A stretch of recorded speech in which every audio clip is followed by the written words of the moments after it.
মমতা বন্দ্যোপাধ্যায় কি আজ কংগ্রেসের দিকে তাকাতে বাধ্য হচ্ছেন? ভারতে প্রধানমন্ত্রী বা বিজেপির বিরুদ্ধে লড়াইয়ের মুখ বা লড়াইয়ের অন্যতম অংশ মমতা বন্দ্যোপাধ্যায় হতে পারে, কিন্তু তার দলের যদি আরো 20 জন নেতাকে ধরা হয়, তাদের কি সেই যোগ্যতা আছে যে বিজেপির বিরুদ্ধে লড়া? মমতা বন্দ্যোপাধ্যায় গ্রহণযোগ্যতা আছে, তৃণমূলের নেই। লোকসভার একজন সাংসদ একদিন কথা প্রসঙ্গে বললেন, আমার ফোন অভিষেক বন্দ্যোপাধ্যায় ধরেন না, আমি মমতা বন্দ্যোপাধ্যায়ের সঙ্গে যোগাযোগ করতে পারি না। আমাকে যদি যোগাযোগ করতে হয় তাহলে অভিষেক বন্দ্যোপাধ্যায়ের যে পিএ বা আইপ্যাকের কারুর কাছে আমাদের কথা বলতে হয় বা যোগাযোগ করতে হয়। দলটার যে ভঙ্গুর দশা, এখানে দলটার আর দর কষাকষি করার জায়গা নেই। একদমই তাই। যদি অস্তিত্ব রক্ষা করতে হয় তাহলে অন্যরা যা শর্ত দেবে সেই শর্ত মানতে হবে। একসময় যিনি কংগ্রেসকে বাংলায় প্রায় মাটি থেকে মুছে দিয়েছেন, আজ সেই মমতা বন্দ্যোপাধ্যায়ের রাজনৈতিক ভবিষ্যৎ নিয়ে প্রশ্ন উঠেছে একদম কংগ্রেসের দরজার সামনে। যে তৃণমূল বলতো বাংলায় আমরাই শেষ কথা বলি, সেই তৃণমূলের অন্দরেই এখন বড় প্রশ্ন, শেষ কথা সত্যিকার অর্থে কে বলবেন? মমতা বন্দ্যোপাধ্যায়, অভিষেক বন্দ্যোপাধ্যায়, নাকি বিদ্রোহীরা? বিধানসভায় বিদ্রোহের ছবি স্পষ্ট, সংগঠনে অস্থিরতা সেটিও আর গোপন কোনো বিষয় নেই। সংসদীয় দলে ভাঙনের জল্পনা এখন তুঙ্গে। আর সেই সময়ে মমতা ইন্ডি জোটের বৈঠকে প্রয়োজনীয়তা উপলব্ধি করলেন, তিনি ছুটছেন দিল্লিতে। তাহলে প্রশ্ন উঠবেই, এটা কি সত্যি বিজেপি বিরোধী ঐক্যের ডাক, নাকি নিজের দল বাঁচাতে জাতীয় রাজনীতির ছাতার তলায় ফের জায়গা খোঁজার চেষ্টা? আর সবচেয়ে বড় প্রশ্ন, যে রাহুল গান্ধীকে মমতা বারবার উপেক্ষা করার চেষ্টা করেছেন, আজ সেই রাহুল মমতাকে কতটাই বা গুরুত্ব দেবেন? প্রিয় দর্শক, আপনারা দেখছেন প্রথম কলকাতার আলোচিত প্রাসঙ্গিক প্রসঙ্গ। আজকের আলোচনার বিষয় মমতার রাজনৈতিক ভবিষ্যৎ কি। আজ সেই প্রশ্ন তুলব এবং সঙ্গে যুক্তিপূর্ণ বিশ্লেষণও দেওয়ার চেষ্টা করব। সঙ্গে আছি আমি সুব্রত আচার্য, আর আমার সঙ্গে অতিথি শীর্ষেন্দু চক্রবর্তী। চলুন তাহলে বিশ্লেষণ শুরু করা যাক। শীর্ষেন্দু চক্রবর্তী, আপনাকে প্রথম কলকাতা স্ক্রিনে স্বাগত। শীর্ষেন্দু বাবু, সরাসরি প্রশ্ন করুন, মমতা বন্দ্যোপাধ্যায় কি আজ কংগ্রেসের দিকে তাকাতে বাধ্য হচ্ছেন? দেখুন, এই বিষয়ে আলোচনা করতে গেলে প্রথমেই বলতে হয়, যেটা উনি 1998 সালে করেছিলেন, কংগ্রেস ভেঙে বেরিয়ে চলে আসা, সেখান থেকে আজকের ওনার পরিস্থিতি, যদি রাজনৈতিকভাবে তৃণমূল কংগ্রেসকে বেঁচে থাকতে হয়, টিকে থাকতে হয়, তাহলে একটা বটগাছ দরকার। বোধহয় যেভাবে এগোচ্ছে তৃণমূলের অন্দরে, যেভাবে একটা ভাঙনের বাতাবরণ চলছে, একের পর এক, ভাঙন, দুর্নীতি, জেল যাত্রা, আরো স্পষ্ট করে বললে মানুষের ক্ষোভ যখন ডিম থেরাপিতে পরিণত হয়েছে, তখন তৃণমূলকে বেঁচে থাকার জন্য, তৃণমূলকে অস্তিত্ব রক্ষার জন্য একটা দলের দরকার। আর বিরোধী দল, বিরোধী জাতীয় সংগঠন, জাতীয় দল বলতে তো একটাই, কংগ্রেস। কিভাবে কংগ্রেসকে উপেক্ষা করবেন? আর উপেক্ষা করতে পারবেন না বলেই বোধহয় গতকাল অভিষেক বন্দ্যোপাধ্যায় দিল্লি ছুটে চলে গিয়েছেন। আগামীকাল ইন্ডিয়ার বৈঠক, গতকাল অর্থাৎ 6 তারিখ 6 জুন, এবং আগামীকাল অর্থাৎ 8 জুন ইন্ডিজোটের বৈঠক। মমতা বন্দ্যোপাধ্যায় আজ অর্থাৎ 7 জুন যাওয়ার কথা। ফলে পরিস্থিতি বুঝিয়েই দিচ্ছে যে, যেটা বারবার মমতা বন্দ্যোপাধ্যায় বলেছিলেন বা ওনার দলের লোকজন বলার চেষ্টা করেছিলেন, যে মমতা বন্দ্যোপাধ্যায় বিরোধী জোটের মুখ, মমতা বন্দ্যোপাধ্যায় বিজেপি বিরোধী মুখ, সেটা বোধহয় কার্যত বাস্তবের মাটিতে তার বিন্দুমাত্র কোনো মিল নেই। সামান্য একটা নির্বাচনে হেরে যাওয়ার পর গোটা রাজনৈতিক দলটি, 15 বছর ক্ষমতায় থাকা, সরকারে ক্ষমতায় থাকা রাজনৈতিক দলটির যখন এই রকম দুরবস্থা, গোটা দেশের সামনে, গোটা রাজ্যের সামনে তৃণমূল কংগ্রেসের আসল চেহারা একদম জলের মতন স্পষ্ট। আচ্ছা, আপনি একটু থামাবো। আপনি বললেন সামান্য একটি নির্বাচনে হারার পর, আপনার কাছে কি সত্যি মনে হচ্ছে যে এই বিধানসভা নির্বাচন, যেটি 2026-এর এপ্রিল থেকে আমরা দেখেছি শুরু হলো এবং মে মাসের 4 তারিখে ফলাফল এলো, 9 তারিখে পশ্চিমবঙ্গে বিজেপি সরকার গঠিত হলো, 2011 সালে তৃণমূল কংগ্রেস বামপন্থীদের হটিয়ে গণতান্ত্রিকভাবে ভূমিধস বিজয় নিয়ে ক্ষমতায় এলো, পরপর 3বারের দলটি রাজ্যের শাসক হিসেবে, সত্যিকার অর্থে শাসক হিসেবে রাজ্যের মানুষের কাছে তাদের যে রাজনৈতিক কর্মকাণ্ড সেটা পরিচালনা করলেন। তো নির্বাচনটি সামান্য একটু নির্বাচন বললেন আপনি, খুব এর মধ্যে কি কোনো তাৎপর্য রয়েছে? অবশ্যই, দেখুন, আমি সামান্য নির্বাচন এই অর্থেই বলছি, সংসদীয় গণতন্ত্র যেটা বলে থাকে 4-5 বছর অন্তর ভোট হবে, নির্বাচন হবে। এটা এটা কোনো এর মধ্যে কোনো রকেট সায়েন্স নেই। নির্বাচনে একটি দল জিতবে, একটি দল হারবে, এর মধ্যেও কোনো রকেট সায়েন্স নেই। 2011 সালে 34 বছর রাজত্ব করার পরে সিপিএম হেরে গিয়েছে, তার আগে কংগ্রেস হেরে গিয়েছিল। বলুন তো, কংগ্রেস হেরে যাওয়ার পরে পশ্চিমবঙ্গ থেকে কংগ্রেস কি উঠে গিয়েছে? উঠে গিয়েছে মানে আমি বলতে চাইছি, এইরকম দলের মধ্যে কামড়াকামড়ি, মারামারি, জেলে যাওয়া, একাধিক দুর্নীতি, দল বদল, মানে পার্টি অফিসে খাট বিছনা পাওয়া, এইরকম কংগ্রেসে কাউকে পাওয়া গিয়েছে? 34 বছর সিপিএম এর একাধিক দুর্নীতি প্রকাশ্যে এসছে, এখনো কিন্তু এইভাবে দল ভেঙে চলে যাওয়া, বেরিয়ে যাওয়া, মানুষের মারামারি দেখলে লোকে ঢিল ছুড়ছে, ডিম ছুড়ছে, মারামারি হচ্ছে, বেরিয়ে যাচ্ছে, কেউ গালাগালি দিচ্ছে, খিস্তি করছে, এরকম এগুলো দেখতে পেয়েছেন বামেদের মধ্যে? এগুলো দৃশ্যমান। কিন্তু শীর্ষেন্দুবাবু, আরেকটি বিষয় আমার মনে হয় আমরা গত 15 বছরে, বিশেষ করে আমরা বিগত শাসক দলের পক্ষ থেকে বিষয়টি ভুলিয়ে দেওয়ার চেষ্টা করা হয়েছে রাজ্যের সাধারণ মানুষকে, যে 2011 সালে তৃণমূল কংগ্রেস কিন্তু এককভাবে ক্ষমতায় আসেনি, তারা কিন্তু কংগ্রেসের সঙ্গে জোট করে ক্ষমতায় এসেছিল।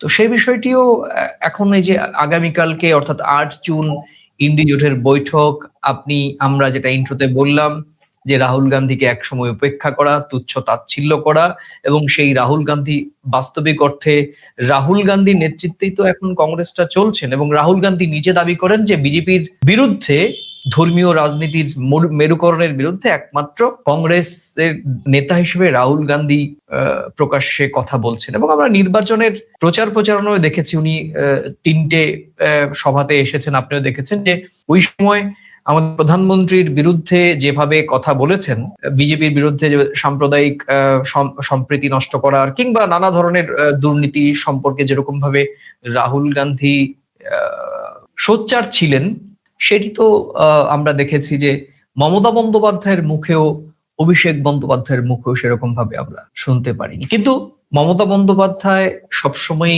যেটা আপনি বলছিলেন, যে তার দাবি বিজেপির বিরুদ্ধে একমাত্র রাজনৈতিক শক্তি কিংবা ইন্ডি জোটের একমাত্র মুখ, আর একটু পরিষ্কার করে বললে তৃণমূল কংগ্রেসের অনেক নেতৃত্বেরই দাবি ভারতের পরবর্তী প্রধানমন্ত্রীর মুখ মমতা বন্দ্যোপাধ্যায়। এটা কতটা প্রাসঙ্গিক এই মুহূর্তে?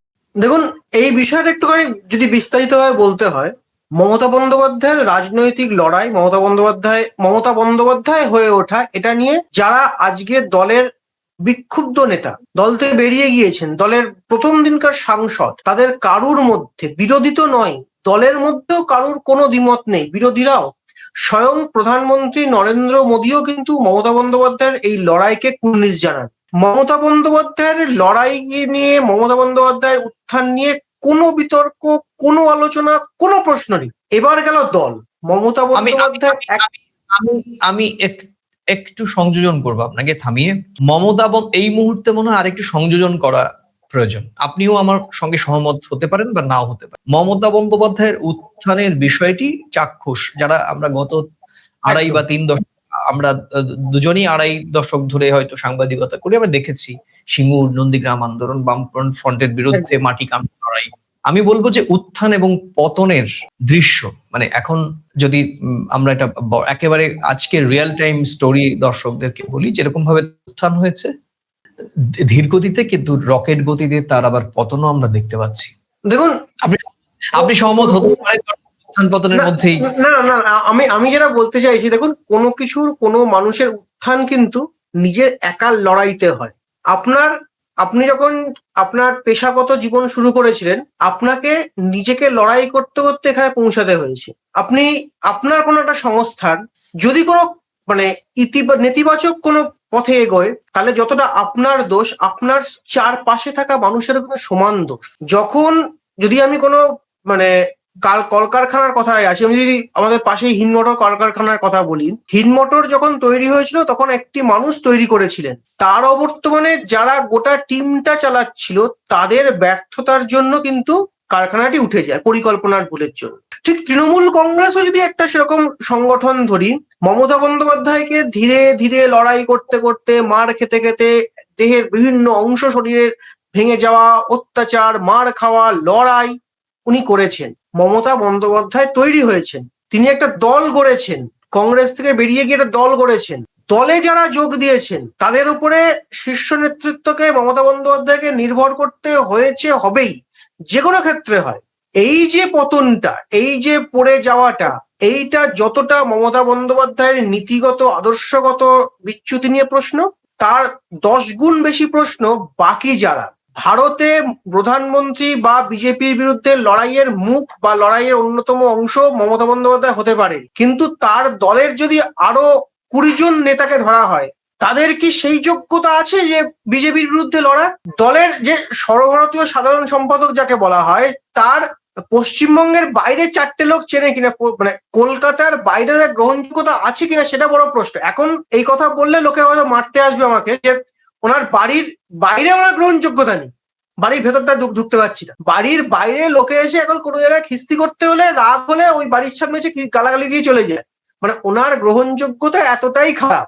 এই গত 1 মাসে মমতা বন্দ্যোপাধ্যায় সম্বন্ধে জানা লোকে কটু কথা যদি বলে থাকেন, অভিষেক বন্দ্যোপাধ্যায় দলের দ্বিতীয় যিনি নেতা, তার বিরুদ্ধে কটু কথা তার 200 গুণ বেশি বলেছেন মানুষ। অর্থাৎ তৃণমূলের গ্রহণযোগ্যতাটাই নেই, এটা প্রমাণ হয়ে গিয়েছে। মমতা বন্দ্যোপাধ্যায় গ্রহণযোগ্যতা আছে, তৃণমূলের নেই। ফলে যে যাকে বলা হচ্ছে আমি বিজেপি বিরোধী মুখ হতে কাকে হতে হবে? মমতা বন্দ্যোপাধ্যায়ের থেকে রাহুল গান্ধী এখনো যে দলটি সরকার থেকে 2014 সালের পর থেকে কেন্দ্রে ক্ষমতায় নেই, দেশের একাধিক রাজ্যে কংগ্রেস ক্ষমতায় নেই, তারপরও কিন্তু এইভাবে মানে একটা দল এখনো 1 মাসও হয়নি সরকার থেকে বেরিয়ে গেছে, সেই দলের প্রায় 90% নেতা, মন্ত্রী, আমলা, সাধারণ সমর্থক সবাই বলছেন চোর।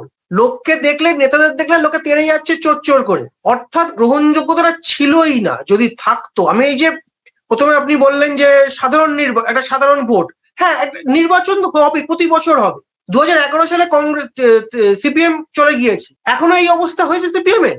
একাধিক রাজ্যে কংগ্রেস ক্ষমতায় নেই, বিজেপি একসময় একজন ছিল সাংসদ, এই অবস্থা কি বিজেপির হয়েছে? অর্থাৎ তৃণমূল কংগ্রেসের সেই গ্রহণযোগ্যতাটাই নেই যেটা লড়াই করতে পারে। যদি এই গ্রহণযোগ্যতা থাকে, একমাত্র রয়েছে দলের একমাত্র একজনেরই, মমতা বন্দ্যোপাধ্যায়। তাকে ভাঙিয়ে গোটা দলটা চলেছে, তার অবর্তমানে যেতে হলো না, তার বর্তমানেই দলটা ভেঙে গেল। ফলে একদমই। যদি শীর্ষেন্দু, বেঁচে আপনাকে থাকতে হয় কংগ্রেসের অধীনে যেতে হবে। কিন্তু এখানে বড় প্রশ্ন, আমরা প্রশ্ন তুলছি যে কংগ্রেস কি এই মুহূর্তে মমতা বন্দ্যোপাধ্যায়কে আশ্রয় দেবে কিনা? আশ্রয় খুব সচেতন ভাবে বলছি, কারণ প্রেক্ষাপটটা বদলে গেছে। কারণ এই তৃণমূল কংগ্রেস যদি আজকে চতুর্থবারের মতো ক্ষমতায় ফিরতো, তাহলে কংগ্রেস উল্টো দিকে মমতা বন্দ্যোপাধ্যায়ের দরজাতে কড়া নাড়তো। প্রেক্ষাপটটা পাল্টে গেছে, এখন রাজনৈতিক হিসেব নিকেশটাও অন্যরকম হবে। আসছি মেন বিস্ফোরক বিষয়টি, বিধানসভার বিষয়টি। সেটি তো ইতিমধ্যেই পুরনো ইতিহাস। ঋতব্রত বন্দ্যোপাধ্যায়ের নেতৃত্বে তৃণমূল কংগ্রেসের বিদ্রোহী গোষ্ঠী, তারা প্রধান বিরোধী দল হিসেবে স্বীকৃতি আদায় করে নিয়েছেন। এবার সকলের নজর লোকসভার দিকে। এই লোকসভায় বলা হচ্ছে, লোকসভায় একই রকম ভাবে বিধানসভার মতোই একটা ডেটো কিছু আমরা দেখতে যাচ্ছি। অর্থাৎ তৃণমূল কংগ্রেসের সংসদীয় কমিটিও একই রকম ভাবে বিদ্রোহী একটি ব্লক তৈরি হবে, এবং সেখানেও সম্ভাবনা রয়েছে যা আলোচনায় অনেকের নাম রয়েছে। ইতিমধ্যেই আপনিও জানেন, সকলেই জানেন যে কাকলি ঘোষ দস্তিদার, বারাসাতের সাংসদ, পোড় খাওয়া রাজনীতিক, মমতা বন্দ্যোপাধ্যায়ের সঙ্গে প্রায় 4 দশকের সম্পর্ক, পেশায় একজন চিকিৎসক, দুধে রাজনীতিক, বারাসাত উত্তর 24 পরগনা জেলার রাজনীতিতে নিয়ন্ত্রক ছিলেন এবং নিঃসন্দেহে পেশাগত ভাবেও একজন সফল চিকিৎসক। তৃণমূল কংগ্রেসের হাত থেকে ক্ষমতার ব্যাটন সরে যাওয়ার পর প্রথম আমরা দেখতে পারি এই কাকলি ঘোষ দস্তিদারি বেশুরু হয়ে যাবে, এবং তারপরে এক এক করে সাইমultaneously আমরা দেখলাম যে চিত্রপট কিভাবে পাল্টে যাচ্ছে। এখন সব শেষ বিষয়টি দাঁড়াচ্ছে যে কাকলি ঘোষ দস্তিদারের নেতৃত্বে কি আবার একই রকম ভাবে ঋতব্রত মডেল লোকসভায় হবে কিনা, এগুলো কিন্তু সংবাদ মাধ্যমের টক শোতে আলোচনায় আসছে। আমি কাকলি ঘোষ দস্তিদারের, তিনি এখানে নেই কারণ তার বক্তব্য নিয়ে আমি এখানে করতে পারি না, এটা এই সাংবাদিকতা চর্চা আমি ব্যক্তিগতভাবে করি না।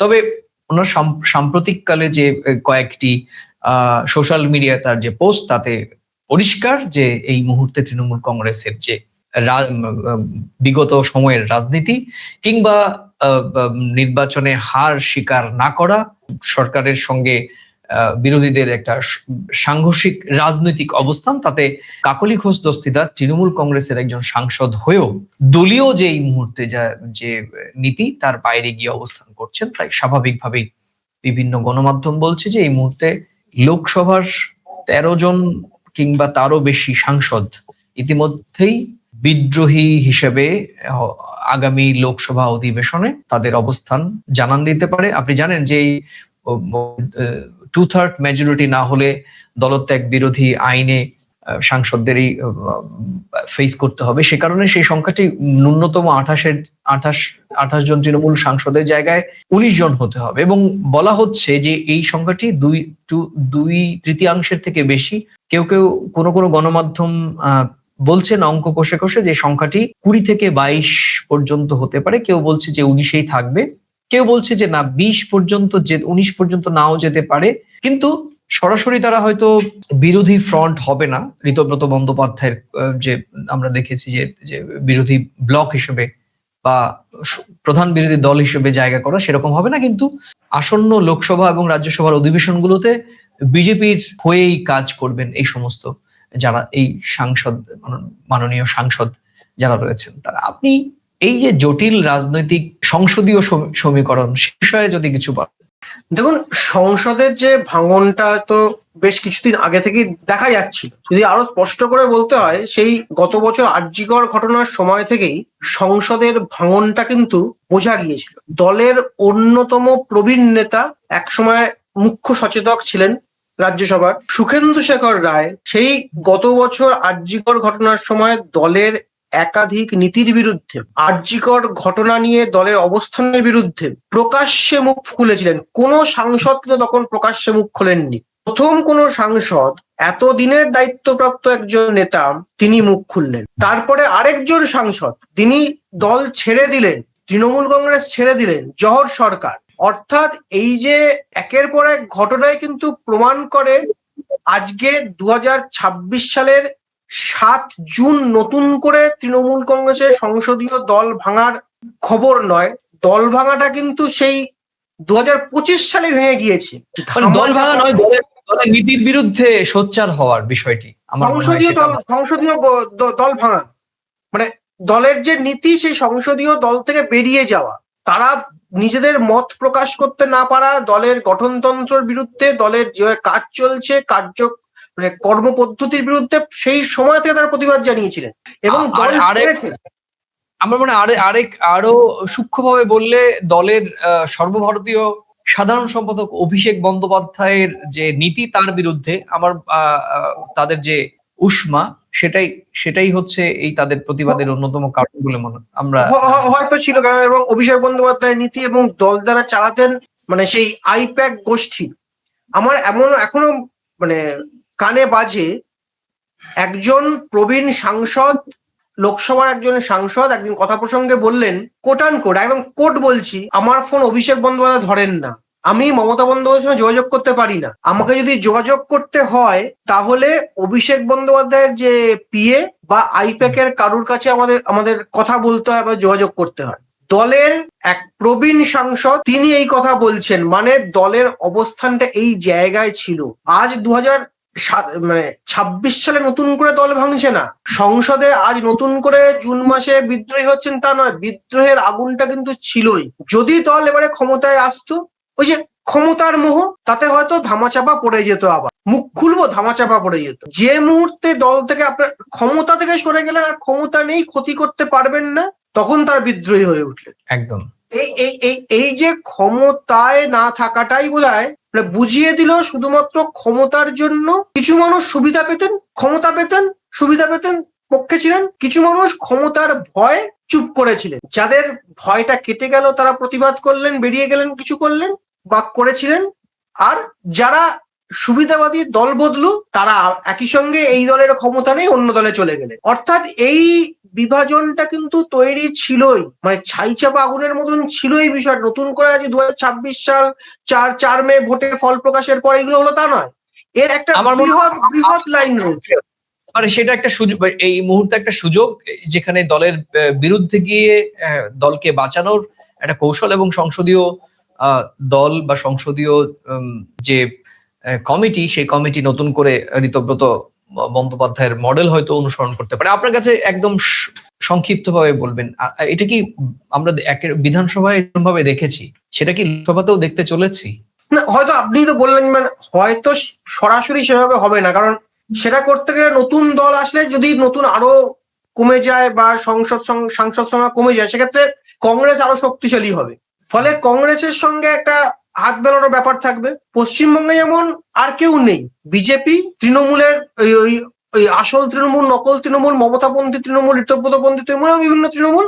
সংসদে কিন্তু সেই বিষয়টা তা নয়, সংসদে কিন্তু কংগ্রেস বলে একটি দলের অবস্থান রয়েছে এবং এখনো কংগ্রেসের ভোট ব্যাংক কিন্তু অস্বীকার করতে পারি না। সর্বভারতীয় ক্ষেত্রে বিজেপি এবং কংগ্রেসই দুটি সর্বভারতীয় দল। রাজনৈতিক দল। বিজেপি যদি সরকারে থাকে, কংগ্রেসই কিন্তু বিরোধী দল।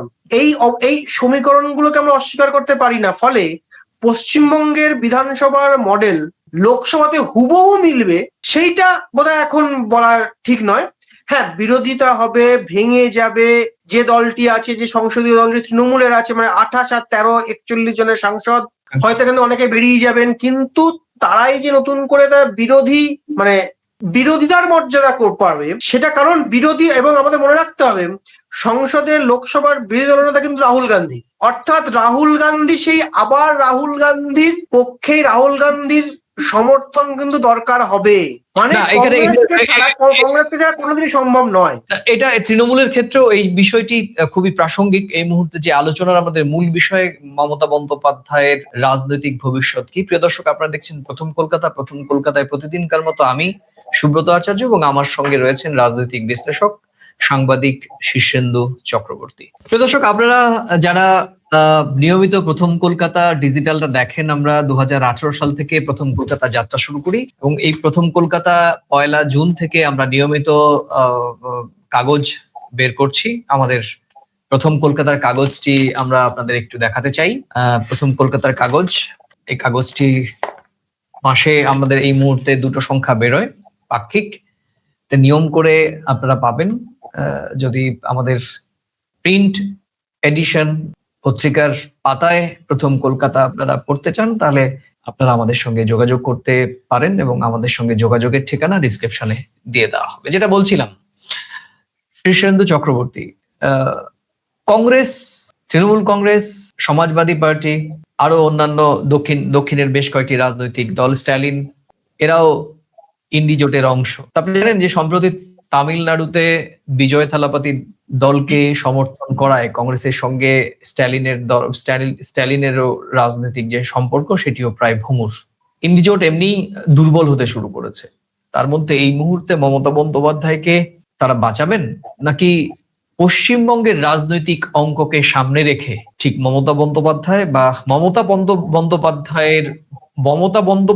পন্থী তৃণমূলের সঙ্গে দূরত্ব বাড়াবেন? কারণ বাস্তবিক অর্থে গত 1 মাসে যে দলটি প্রায় অস্তিত্ব বাঁচাতে ব্যর্থ, সংসদীয় কমিটি, রাজ্য স্তরের জেলা কমিটি, সমস্ত কমিটি ভেঙে দিতে হয়েছে মমতা বন্দ্যোপাধ্যায়কে। এবং আজকে কলকাতার কাউন্সিলরদের সঙ্গেও এই গুরুত্বপূর্ণ বৈঠক রয়েছে দলটির নেত্রীর, কিন্তু বাস্তবিক অর্থে কতজন কাউন্সিলর সেই বৈঠকে যোগ দিতে পারবেন? কারণ অনেক কাউন্সিলরকে ইতিমধ্যেই গ্রেপ্তার করা হয়েছে, তাদের বিরুদ্ধে দুর্নীতি, তোলাবাজি কিংবা শারীরিক নির্যাতন, নানা ধরনের অভিযোগ রয়েছে এবং অনেক কাউন্সিলর কলকাতায় তাদের অফিসে নেই, বাড়িতে নেই, তারা বিভিন্ন জায়গায় পালিয়ে বেড়াচ্ছেন। সেই ক্ষেত্রে আজকের এই বৈঠকটিও কতটা তাদের সফল হবে সেটিও প্রশ্ন। আমি একটু আপনাকে সংযোজন করতে চাই বা সংশোধন করতে চাই। বৈঠকটি হওয়ার কথা ছিল, বৈঠকটি বাতিল হয়েছে। একদমই। অর্থাৎ যেভাবে জয়ী বিধায়কদের নিয়ে বৈঠক বাতিল হয়েছিল, সেইভাবে 3টের সময় হওয়া কাউন্সিলরদের নিয়ে বৈঠকও বাতিল করেছেন মমতা বন্দ্যোপাধ্যায়। যে দলটি 15 বছর ক্ষমতায় ছিল, এত বছর কলকাতা পুরসভা চালিয়েছে, সেই দলের কাউন্সিলরদের নিয়ে বৈঠক করতে পারলেন না মমতা বন্দ্যোপাধ্যায়। অর্থাৎ দলটার যে ভঙ্গুর দশা, এখানে দলটার আর দর কষাকষি করার জায়গা নেই। একদমই তাই। যদি অস্তিত্ব রক্ষা করতে হয়, তাহলে অন্যরা যা শর্ত দেবে সেই শর্ত মানতে হবে। কংগ্রেসের সঙ্গে লড়াই আবার কংগ্রেসের সঙ্গে দরকার। এখানেই তো তৃণমূল কংগ্রেসের সবচেয়ে বড় অস্বস্তির জায়গা। শীর্ষেন্দু বাবু, বাংলায় কংগ্রেসকে জায়গা দেব না, আবার দিল্লিতে কংগ্রেসের পাশে ছবি তুলতে চাইবো, এই কৌশলটা আসলে কতদিন চলবে? এটা দ্বিমুখী কৌশল কি? বা এখন বোধহয় আর সেই আলোচনা করার জায়গাটাই তৃণমূল নেই, যে জায়গা দেব না। ওদের নিজেদেরই আর এখন জায়গা নেই। দলের কতজন বিধায়ক, তৃণমূল কংগ্রেসের কত বিধায়ক, বোধহয় তৃণমূল কংগ্রেসের কোনো নেতা স্বয়ং মমতা বন্দ্যোপাধ্যায়, অভিষেক বন্দ্যোপাধ্যায় বলতে পারবেন না। দলের এই দুর্দিনে কারা দলের পাশে রয়েছেন সেই সংখ্যাটা হাতে গুনে বলতে হয়। ফলে দলের সর্বভারত মানে সর্বোচ্চ নেতৃত্বই জানেন না দলের কারা দলের পাশে রয়েছেন। ফলে ওরা অন্য দলকে কি বলবে? শুধু দিল্লিতে গিয়ে মানে কতটা তৃণমূল কংগ্রেস কতটা কোণঠাসা, সোমবারের যে ইন্ডিজোটের বৈঠক, তার মূল আয়োজক কিন্তু তৃণমূল কংগ্রেস, যে একসময় এই ইন্ডিজোটকে বিরোধিতা করেছিল, যে একসময় বলেছিল কংগ্রেস বিজেপির বি টিম, যে একসময় বলেছিল রাহুল গান্ধী নেতৃত্ব স্বীকার করবে না, সেই তৃণমূল কংগ্রেসই কিন্তু আগামীকাল সোমবারের বৈঠকে, আজকে বিভিন্ন সংবাদ মাধ্যমে প্রকাশিত হয়েছে, মানে শুধু আয়োজক নয়, সেখানকার অতিথিদের মধ্যাহ্নভোজের দায়িত্বও কিন্তু তৃণমূল কংগ্রেসের। অর্থাৎ তারাই মানে মানে আশ্চর্য নয় সত্যি, এই বৈঠকটা আয়োজন করছে, মানে অনুরোধ করছে তোমরা এসো। এই জায়গায় অস্তিত্ব সংকটের এই জায়গায় তৃণমূল কংগ্রেস এখন। ফলে আর নতুন করে যে শর্ত দেওয়া নয়, এখন শর্ত নেওয়ার সময়। এটাই বোধহয় মানে আমি বলছি, এটাই মনে হয় মমতা বন্দ্যোপাধ্যায়ের রাজনৈতিক দ্বন্দ্ব। বাংলায় কংগ্রেসকে শক্তি দিলে তৃণমূল কংগ্রেসের ক্ষতি হবে, কিন্তু দিল্লিতে কংগ্রেসকে পুরোপুরি বাদ দিলে বিজেপি বিরোধী জাতীয় মঞ্চে মমতা নিজের ওজন কমিয়ে ফেলবে। 2024 সালে লোকসভায় কংগ্রেস বাংলায় মাত্র একটি আসন পেয়েছিল, কিন্তু উত্তরবঙ্গ, মালদা, মুর্শিদাবাদ, কিছু সংখ্যালঘু অধ্যুষিত অঞ্চলে কংগ্রেসের পুরনো ভোট এখনো মুছে যায়নি, যেটি আমরা দেখেছি মালদা। 2021 সালে আমি একটু সংযোজন করছি মাঝখানে। দেখুন, 2011 সালে যে তৃণমূল কংগ্রেস ক্ষমতায় এসেছিল, সেটাও কিন্তু কংগ্রেসের হাত ধরে। আমি সেটাই বলছিলাম যে, এবং সেই ভোট ব্যাংকটিও কাজে লাগানো হয়েছে। 2021 সালে বিধানসভায় তৃণমূল 48% বেশি ভোট পেয়ে ক্ষমতায় এসেছে। বিজেপি পেয়েছিল প্রায় 38%। কংগ্রেস এবং বাম জোট কার্যত ভেঙে পড়েছিল। তাই মমতার কৌশল হতে পারে বাংলায় কংগ্রেসকে দূরে রাখা, দিল্লিতে কংগ্রেসের পাশে থাকা। কিন্তু প্রশ্ন হচ্ছে, কংগ্রেস কি সেই হিসেব সত্যিকার অর্থে মেনে নেবে? মমতা বন্দ্যোপাধ্যায়ের হিসেব মানার বা মমতা বন্দ্যোপাধ্যায়ের যে ভ্যালু, পলিটিক্যাল ভ্যালু, কংগ্রেসের সামনে কি সেটি আদৌ আছে? শীর্ষেন্দু বাবু, দেখুন, কংগ্রেসের মানে অন্দরের যে খবর, কংগ্রেস কিন্তু মানে অতীত ভুলে যায়নি। যদি মনে হয় আপনি মনে হয় একদম সম্প্রতি গতকালকেই সম্ভবত রাজ্যের প্রদেশ কংগ্রেসের সভাপতির সঙ্গে আপনার একটা প্রথম কলকাতার পক্ষ থেকে একটা আমরা ইন্টারভিউ করেছিলাম।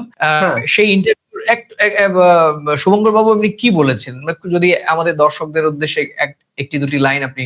দেখুন, শুভঙ্কর বাবু যেটা স্পষ্ট কথা ছিল, কংগ্রেসের দরজা শীর্ষ নেতৃত্ব ঠিক করে তো দরজা খোলা আছে, কিন্তু যদি কোনোভাবেই কোনো রকম সংযোজন বা কোনো রকম মানে জোট যাই হোক বলুন না কেন, যাই ঘটুক, রাহুল গান্ধীর নেতৃত্বকে স্বীকার করতে হবে। আমাদের দরজা খোলা, আমরা বলেছি যেই আসবেন তাকে কংগ্রেসের নীতি আদর্শ মানতে হবে, খাড়গেজির নির্দেশিত পথে চলতে হবে। জননায়ক রাহুল গান্ধী বিরোধী দলনেতা, তার যে অক্লান্ত লড়াই, আপোষহীন লড়াই আরএসএস এর বিচারধারার বিরুদ্ধে, বিজেপির তানাশাহির বিরুদ্ধে, তার যদি সাথী কেউ হতে চান তিনি আসতে পারেন। তার জন্য ধক চাই, তার জন্য দম চাই। যেটা বারবার তৃণমূল কংগ্রেস বলা ভালো, মমতা বন্দ্যোপাধ্যায় বারবার অস্বীকার করেছেন। ফলে তিনি যে অস্বীকার করেছেন, তিনি যে যা করেছেন, সেই ভুল স্বীকার করে রাহুল গান্ধীর নেতৃত্বকে মেনে নিতে পারবেন তো কি? নেতৃত্বকে যদি মেনে নিয়ে। স্বীকার না করেন কংগ্রেসে কোনো যোগদানের কোনো বা কংগ্রেসের সঙ্গে জোটের কোনো সম্ভাবনা নেই, অর্থাৎ ফলে মমতা বন্দ্যোপাধ্যায়কে রাহুল গান্ধী সে মাথা নত করতে হবে, এটাই সব থেকে বড় কথা। জোটের মুখ রাহুল গান্ধী এবং পরবর্তী গান্ধী। প্রধানমন্ত্রী মুখ রাহুল গান্ধী এটাকে মেনে নিলে কংগ্রেসের দরজা তৃণমূলের জন্য খোলা। জন্য আপনাকে খুলতে অনেক পারে, মানে এটা প্রধান শর্ত, এরপরে আরো শর্ত থাকতে পারে, মানে তারপরে এটা আমরা তো প্রধান। আর তারপরে আমরা 8 তারিখ অর্থাৎ আগামীকাল সোমবার আমরা ইন্ডি জোটের বৈঠক দেখতে পারবো। সেখানে স্ট্যালিন এলেন কিনা, সমাজবাদী পার্টির অখিলেশ যাদব এলেন কিনা, আম আদমি পার্টির অরবিন্দ কেজরিওয়াল এলেন কিনা, কিংবা অন্যান্য যারা রয়েছেন ইন্ডি জোটের তারা বৈঠকে উপস্থিত হলেন কিনা, বা তাদের বডি ল্যাঙ্গুয়েজ, রাহুল গান্ধী, সোনিয়া গান্ধী তারা বৈঠকে যোগ দিলেন কিনা, তাদের অভিব্যক্তি, বডি ল্যাঙ্গুয়েজ, মমতা বন্দ্যোপাধ্যায় কার পাশে বসলেন, এই সমস্ত নানা দৃষ্টিকোণ, নানা দৃষ্টি ক্যামেরার নানা অ্যাঙ্গেল আমরা কালকে দেশ, জাতি, পর্যবেক্ষক সকলেই আমরা অধীর আগ্রহে দেখব অভিব্যক্তি মমতা বন্দ্যোপাধ্যায়ের। এবং অবশ্য আমরা চেষ্টা করব আমাদের দর্শকদের ইন্ডি জোটের সবশেষ বৈঠকের ছবি এবং আগামীকাল অর্থাৎ 8 জুন দিল্লিতে হওয়া বৈঠক, যদি বাস্তবে বৈঠকটি সত্যি আদৌ হয় কোনো কারণে আজকে কলকাতার কর্পোরেশনের কাউন্সিলরদের বৈঠকের মতো শেষ মুহূর্তে বাতিল না হয়ে যায়, যদি সত্যিকার অর্থে বৈঠকটি হয়, তবে কালকের ছবি এবং পুরনো দিনের ইন্ডি জোটের ছবি আমরা আপনাদের সামনে রাখবো এবং সেটা নিয়েও আমরা বিশ্লেষণ করব তির্যকভাবে প্রথম কলকাতার প্রাসঙ্গিক প্রসঙ্গে। শীর্ষেন্দুবাবু, আপনাকে অনেক ধন্যবাদ। তাহলে আজকের আলোচনার সারমর্ম খুব স্পষ্টভাবেই বলা যায়, মমতা বন্দ্যোপাধ্যায় এখনো বড় রাজনৈতিক চরিত্র, আলোচিত হলেও, সমালোচিত হলেও, বিতর্কিত হলেও, কিন্তু তার চারপাশের রাজনীতির ছবিটা দ্রুততার সঙ্গে বদলে যাচ্ছে। বাংলায় তৃণমূলের অন্দরে বিদ্রোহ, সংগঠনের পুনর্গঠন, সংসদীয় ভাঙনের জল্পনা, সব মিলিয়ে মমতার সামনে এখন শুধু বিজেপি নয়, নিজেদের দলের ভেতরই রয়েছে বেশ কয়েকটি বড় চ্যালেঞ্জ। কংগ্রেস দরজা বন্ধ করবে না, কারণ জাতীয় রাজনীতিতে বিজেপি বিরোধী ছবিটা ধরে রাখার জন্য তাদের তৃণমূল কংগ্রেসকে কিংবা মমতা বন্দ্যোপাধ্যায়ের মতো একজন রাজনৈতিক নেত্রীর প্রয়োজন রয়েছে। কিন্তু কংগ্রেস মাথা নত করে মমতার পাশে দাঁড়াবে, এটি এখন আর অতীত। রাহুল গান্ধী এবার তার ঠিক হিসেবটাই বুঝে নেবেন যে মমতা একদিন কংগ্রেসকে বাংলায় অপ্রাসঙ্গিক করেছিলেন, আজ সেই মমতার ভবিষ্যৎ নিয়ে কংগ্রেসের অন্দরমহলে নানা হিসেব চলছে। রাজনীতিতে সময় শেষ বিচারক আজ যে দরজা বন্ধ করেন, কাল সেই দরজা করা নাড়তে পারে যে কোনো রাজনীতিক, সেটা সংসদীয় বা রাজনীতির গণতন্ত্র বা দেশের গণতন্ত্র। প্রিয় দর্শক, আজ এই পর্যন্ত, আবার দেখা হবে নতুন কোনো প্রাসঙ্গিক প্রসঙ্গ নিয়ে। ততক্ষণ ভালো থাকুন, সুস্থ থাকুন, সবাই নিরাপদে থাকুন। নমস্কার। নমস্কার।